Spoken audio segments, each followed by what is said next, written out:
So welcome back po sa ating channel guys. Ito na yung update po natin. Yung tubo na tubular na 4x4 ay ginawa po nating poste para mapabilis yung ating pong pagtatayo ng ating bahay. So makikita po natin, tayo po ngayon ay nakapaglagay na po ng kanyang pinakabiga. So ito yung kanya pong update guys, no? So talagang mabilis po yung ating pong paggawa ng bahay pag tubo na tubular 4x4 ang ating gagamitin sa bahay.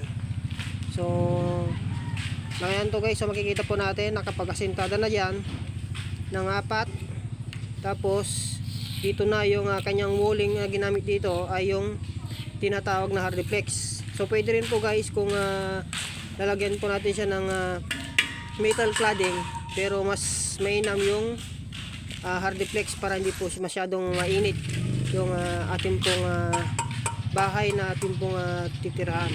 So ito yung pagkainaman naman pag tubo na poste ang ating ilalagay sa ating bahay na guys.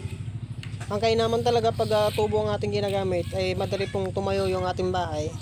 Saka dun guys, no, minus po tayo sa materials dyan, at saka yung sa labor kung tubo ang gagamitin nating poste. So hardiplex po yung ginamit natin dito, no guys, para matibay po siya pag sa tagulan na hindi po siya masisira agad. Kukumpare natin sa plywood, pag naulan na po kasi plywood ay masisira po siya agad. Ito po naman ay talagang the best ito sa may taginit man o sa tagulan, yung tinatawag na hardiplex. At saka dun guys, no, malamig pa yung ating bahay pag ganitong walling yung ating pong gagamitin.